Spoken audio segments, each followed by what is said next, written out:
Entonces, en cierta forma, los corintios creían en Jesucristo. Creían de que Jesucristo había resucitado, pero no creían que había resucitado de una forma corporal. Recuerda, una persona que no cree fielmente en la resurrección de Jesucristo no puede ser cristiano. No puede, el Espíritu Santo no puede venir sobre usted. Y esta iglesia era una iglesia que tenía dones, que había sido salva. Había muchas cosas dentro de esta iglesia que también había pecado. Había mucha gente que estaba entremetida ahí, la cizaña se puede decir. Pero la iglesia en sí era una iglesia creyente. Pero ellos tenían algunas dudas, alguna confusión. Y vamos a hablar un poquito acerca de eso. Primera de Juan 4:3 dice, y todo espíritu, y esto está hablando aquí de la gente, de los maestros falsos. Dice, todo espíritu que no confiesa que Jesucristo ha venido en carne, no es de Dios. Y este es el espíritu del anticristo, el cual vosotros habéis oído que viene y que ahora ya está en el mundo. Ellos tenían este problema. Ellos creían de que Jesucristo había resucitado, pero no había resucitado en carne, físicamente, corporalmente. Entonces Pablo les comienza a dar unas evidencias claras de la resurrección de Jesucristo. Y fíjense rápidamente, abra sus Biblias ahí por favor en 1 Corintios 15 y vamos a leer del 1 al 11 porque creo que no están aquí creo en la pantalla. ¿Sí están? No están, creo que no están. Busque en su Biblia 1 Corintios 15 y vamos a leer del 1 al 11 por favor. ¿Ya está listo?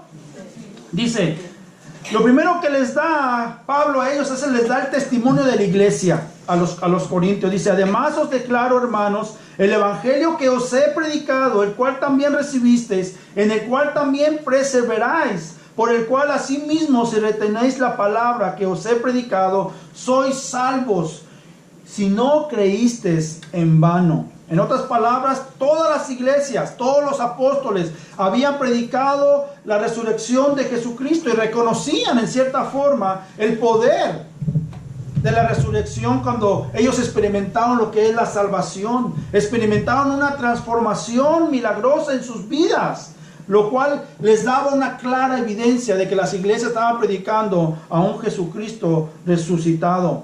De los versículos 3 al 4, Pablo les habla del testimonio de las Escrituras, lo que la Escritura dice. Y dice 1 Corintios 15, 3 y 4. Síganme ahí por favor, hermanos.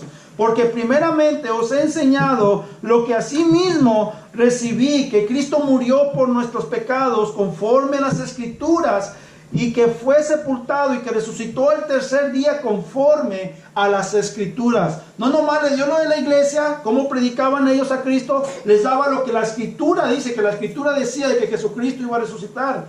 Y si podemos leer Isaías 53, 12, dice, por tanto, esa es una profecía de Isaías. En el Antiguo Testamento dice, por tanto yo le daré parte con los grandes y con los fuertes repartirá despojos, por cuanto derramó su vida hasta la muerte y fue contado con los pecadores, o sea, con los otros dos ladrones, habiendo él llevado el pecado de muchos y orado por los transgresores. Y está hablando, cuando dice orados por los transgresores, está hablando del oficio sacerdotal de Jesucristo. Ahora, de los versículos 5 al 7, les da evidencias de testimonios de personas oculares que estuvieron presentes. Y fíjese, le dice ahí en 1 Corintios 15, 5 al 7, le dice, y que apareció a Cefas y después a los 12, después apareció a más de 500 hermanos a la vez, de los cuales muchos viven aún y otros ya duermen. Después apareció a Jacobo, después a todos los apóstoles. Y por último, de los versículos 8 al 10, les da su propio testimonio de que se le apareció a él. Pablo dice, y al último de todos, como un abortivo, dice, me apareció a mí, porque yo soy el más pequeño de los apóstoles, que no soy digno de ser llamado apóstol, porque perseguía la iglesia de Dios. Pero por la gracia de Dios yo soy lo que soy, y su gracia no ha sido en vano para conmigo. Antes he trabajado más que todos ellos, pero no yo, sino la gracia de Dios conmigo. Entonces Pablo no solamente le da el testimonio de la iglesia, las Escrituras, los apóstoles, todos los testigos oculares que hubo, los 500, los 12, a Jacobo y aparte él. Ahora, ¿cuál era su confusión de ellos?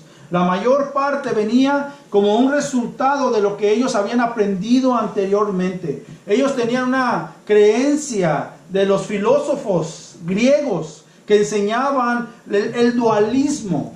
El dualismo es algo que ellos creen que el cuerpo intrínsecamente es malo, pero que lo espiritual es bueno. Y lo menos que ellos quieren pensar es de que cuando usted resucite, su cuerpo resucite también. Ellos no pueden concebir eso. Ellos más bien miran el cuerpo como un ataúd. Ellos miran el cuerpo como algo que está sosteniendo la vida por salir cuando ellos mueren. Entonces ellos decían, no, el cuerpo se queda y el espíritu se libera. Entonces ellos no podían concebir esto de que el cuerpo pudiera resucitar corporalmente, porque ellos creían que era malo, no era bueno el cuerpo. Entonces ellos decían, para nosotros el cuerpo es lo único que queremos llevarnos para la vida después de la muerte. Para ellos era repugnante, en cierta manera, tú decirle, oh, Jesucristo resucitó con un cuerpo corporal.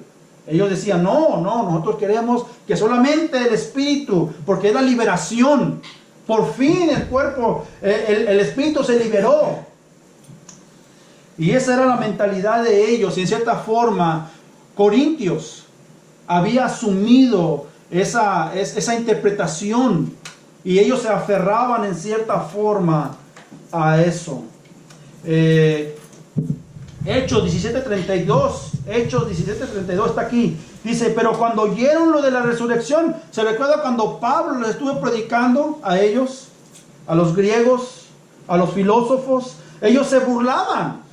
Ellos no creían, dice, pero cuando oyeron lo de la resurrección de los muertos, dice, unos se burlaban, pero otros creían. Dice, y uno decía, ya te oiremos a ti, Pablo, acerca de hablar de esto otra vez. Entonces ellos no creían. La iglesia de Corinto tenía este problema. No era que no creían en la resurrección, pero tenían esa confusión de que Jesús no había resucitado corporalmente. Escuchen, hermanos, algunas religiones hoy en día enseñan que el alma duerme o descansa mientras que el cuerpo muere y se desintegra. Los materialistas creen que nada del ser humano sobrevive después de la muerte. Ellos dicen que tanto el espíritu como el cuerpo se desintegran por completo. Ahí se acabó todo. Otros creen en la reencarnación. Algunos dicen que ya se reencarnaron en un animal o en otra persona. Créanme, hermanos, se mira un poquito medio chistoso, pero ellos lo creen. Ellos lo creen en la reencarnación. Hermanos, nosotros como cristianos, bíblicamente, cuando uno muere, el cuerpo se queda ahí y vuelve al polvo, dice la palabra de Dios, pero tu espíritu se va a la presencia de Dios. Usted lo puede comprobar con Lázaro, ¿verdad? Cuando él murió. Puede comprobarlo con Moisés, con Elías, cuando estuvieron ahí. Y yo no sé en qué forma pareció Moisés y Elías cuando Jesucristo estuvo ahí en medio de ellos, pero estaban allí. Sus cuerpos estaban en el lugar de la tumba, pero su espíritu se va con el Señor hasta que Cristo regrese. Entonces, los que estaban muertos, los que murieron en Cristo, serán resucitados con un cuerpo glorificado. Seremos como Cristo. Algunos dicen que Jesucristo podía traspasar paredes, porque dicen que estaban cerradas las puertas, pero si usted mira bien atentamente a la palabra, la Biblia no dice en ningún momento que Él traspasó paredes, ni traspasó puertas. En alguna ocasión dice que la puerta se abrió milagrosamente. Entonces tenemos que tener cuidado, ¿verdad? Porque yo creía que yo podía, cuando yo tuviera un cuerpo glorificado, imagínense, me voy a golpear. Yo no sé, ¿verdad? En que esas son cosas secundarias, ¿verdad? Que van a pasar allá, hermanos. Pero fíjese lo que dice Daniel. Daniel 12:2 dice, y muchos de los que duermen en el polvo de la tierra serán despertados, unos para vida eterna y otros para vergüenza y confusión perpetua. Miren, hermanos, Jesucristo resucitó para que el Padre fuera glorificado todo el tiempo. Él será glorificado en la redención de aquellos que van al cielo, de aquellos que van a pasar con Cristo toda una eternidad, pero también va a ser glorificado aquellos que van a padecer, que van a ser condenados en el juicio. De una forma u otra, Dios es glorificado. Entonces, vamos a leer del versículo 13 en adelante. El apóstol Pablo, escucha, hermanos, les demuestra a los corintios que la resurrección no es posible, sino que es esencial para la fe cristiana. Dice, él les da 7 consecuencias teológicas que serían desastrosas para la iglesia. 7 consecuencias teológicas que serían desastrosas para nosotros si Cristo no hubiera resucitado. Por un momento, cuando yo estaba estudiando, me metí en ese mundo y comencé a ver, digo, wow, qué oscuro. Qué oscuro meterse a algo que no hay esperanza. Que tu fe no sirve para nada. Que todo lo que tú puedas decir, te van a decir que eres un mentiroso, un impostor. Oh, hermanos, que todos los sacrificios que yo pude haber hecho en el cristianismo, de nada sirvieron. Nada. Me metí un poquito en eso y créanme, hermanos, quería salir rápido de él. Quería llegar hasta el versículo 20, donde dice, pero Cristo resucitó. Oh, hermano, cuando miré esa luz dije, ¡ay, aleluya! Si usted se mete por un momento y si usted no conoce lo que sigue, usted estaría abrumado, estuviera angustiado, estuviera diciendo, ¡oh, man! Pero claro, no tenemos la palabra y podemos avanzar, ¿verdad? Y podemos decir, ¡oh, aquí dice que, oh, ya no me preocupo por lo que está diciendo aquí! Pero hermanos, piense por un momento las consecuencias si Cristo no hubiera resucitado. Oh, hermanos. Y Pablo les dice, todo esto se lo dice para contrastar la enseñanza errónea que ellos tenían. No se los dice para alimentar lo que ellos tenían, pero se los dice para contrastar la idea errónea que ellos tenían. Y dice, la primera es, si Cristo no habría resucitado, dice 1 Corintios 15:13, dice, porque si no hay resurrección de muertos, tampoco Cristo resucitó. En otras palabras, si los muertos no pueden resucitar, nadie. Cristo no puede haber resucitado. Pablo contradice la idea errónea de los corintios, quienes creían que Dios solo resucita el alma, pero no el cuerpo. Si alguien cree, hermanos, esta idea, entonces el cuerpo de Cristo todavía estaría en la tumba, ahorita en este momento. Las consecuencias serían que su obra redentora fuera inútil. O sea, los esfuerzos de Dios de salvar al mundo fueran inútiles. Y le voy a explicar por qué. Porque muchos de nosotros creemos que solamente si Jesús hubiera venido a este mundo, si Jesús nomás hubiera venido a caminar, vivir una vida perfecta, cumplir la ley, si Jesús nomás hubiera ido al sacrificio, a morir por nuestros pecados, y si se hubiera quedado allí, la redención no fuera completa. Porque el pecado no hubiera sido vencido. La muerte no hubiera sido vencida. No hubiéramos sido justificados. Imagínese que yo le diga a usted que David me haga algo y yo le digo, y David me venga a pedir perdón, y yo le digo, te perdono, David, pero tú eres culpable. Vas a pagar por las consecuencias. Es lo mismo. Dios te puede decir, los pecados son perdonados, pero eres culpable. ¿De qué sirve si eres culpable todavía? Vas a pagar la consecuencia, vas a ir al infierno a pagar la consecuencia. La resurrección habla de que Jesucristo nos justificó, nos hizo libres, nos hizo aceptos, nos hizo justos. Oh, hermanos, tantos delitos y pecados que nosotros tenemos, que fueron perdonados, pero dice el Señor, sigue siendo culpable. Escuche, Jesús mismo reprendió esa idea de los discípulos, de pensar de que Jesús solamente era un espíritu y no el cuerpo. Se recuerda a Lucas 24, 37 al 43, dice, fíjese, cuando Jesús se les apareció, entonces espantados y atemorizados, pensaban que veían espíritu.